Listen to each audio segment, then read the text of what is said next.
I always knew my brother Ryan was the favorite. From the time we were kids, it was obvious. He got the bigger bedroom, the newer car when we turned 16. Mom and Dad paid for his entire college education at a private university. When I asked if they'd help with my state school tuition, Dad said they'd already invested enough in education and I should take out loans. Ryan could do no wrong.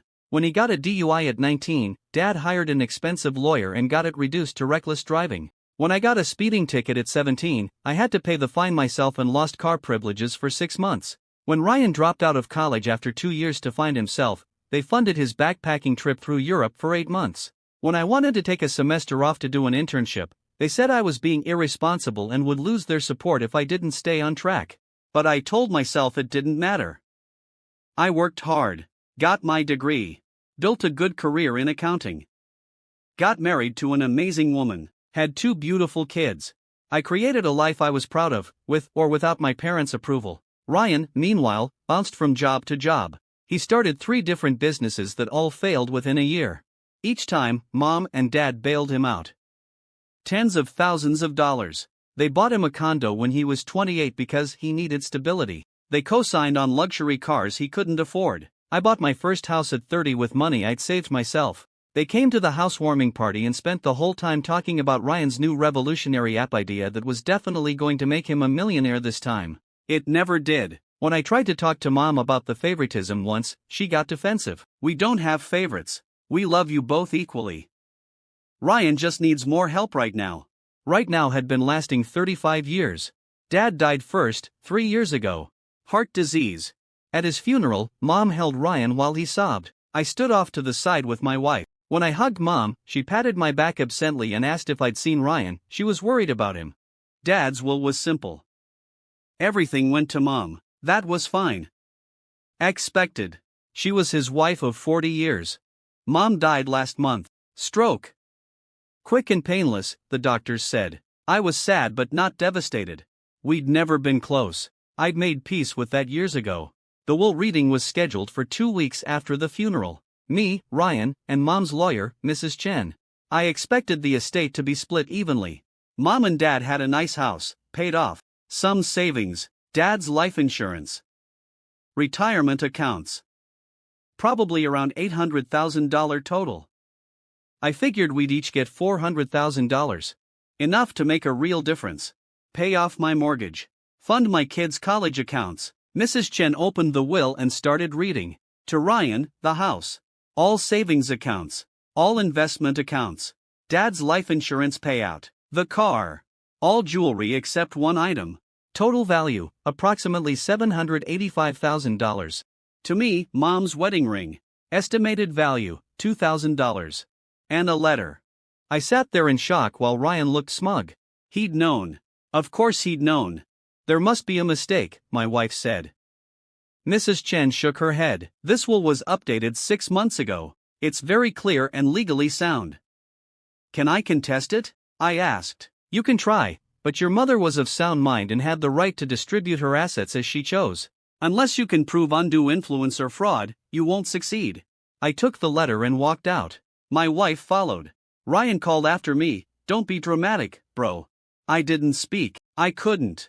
I drove home and sat in my car for an hour before I could go inside. That night, after my kids were in bed, I finally opened the letter. My wife sat beside me. Here's what it said. Dear son, if you're reading this, I'm gone, and you've learned that Ryan received the bulk of the estate. I know you're hurt and confused. Let me explain. Ryan needs this money. He's struggled his whole life to find his path. He's not strong like you. You've always been self-sufficient. You have a good job, a nice home, a stable family. You don't need our help. Ryan does. Your father and I always knew you'd be fine on your own. That's why we invested more in Ryan, because without us, he'd have nothing. You built a life without our support. Be proud of that. This isn't about love. We loved you both. This is about need. Ryan needs this money to survive. You don't. I hope you understand. Love, Mom. I read it 3 times. Then I laughed. actually laughed. Because the absurdity was overwhelming. My wife was furious. She's saying she gave him everything because you're successful? That's insane. She's punishing me for not being a failure, I said. The next few days were a blur. I told a few close friends what happened. Word got around the family. My aunt called me, horrified. Several cousins reached out. Apparently, they'd all witnessed the favoritism over the years and thought it would at least balance out in the will. It didn't. Ryan moved into Mom's house immediately. Posted photos on social media of his new place. Didn't mention it was our childhood home that he got for free while I got nothing. 2 weeks after the will reading, Ryan called me. Hey, man. We should talk about this. What's there to talk about? I know you're upset, but Mom explained it in the letter. I need this money more than you do. You need it because you've never been responsible with money a day in your life, and Mom and Dad enabled that. That's not fair. None of this is fair, Ryan. I worked my ass off my whole life. Paid my own way through college. Built my career. Bought my own house. And I get $2,000 while you get everything because you couldn't get your shit together? Mom wanted to make sure I'd be okay. No. Mom wanted to keep babying you even from beyond the grave. Do you know how much money they gave you over the years? Hundreds of thousands of dollars in bailouts, loans that were never repaid, business investments that failed. They paid for your life while I funded my own, and somehow that means I deserve nothing? You're being bitter. I hung up. I did consult with a lawyer about contesting the will. He said exactly what Mrs. Chen had said. Mom had the right to leave her money to whomever she wanted, and unless I could prove she was incompetent or that Ryan had manipulated her, I had no case. The truth was, Ryan hadn't needed to manipulate her. She'd been this way their whole lives. The extended family was divided. Half thought I should let it go. You're doing fine financially. Why cause drama? The other half thought it was grossly unfair and Ryan should split the inheritance. Ryan, of course, had no intention of sharing. 3 months later, he threw a huge housewarming party at his house. Invited the whole family. I didn't go. My wife didn't go. My kids asked why we weren't visiting Grandma's house anymore, and I had to explain that Uncle Ryan lived there now. My daughter, who's 11 and too perceptive, asked, "Did Grandma leave you anything?" "She left me a ring to give to you someday." "Just a ring?" "Just a ring. That's not fair. You were her son too." Out of the mouths of babes. 6 months after Mom died, Ryan started having financial problems again. Turns out, $785,000 goes fast when you have no financial discipline. He bought a Tesla.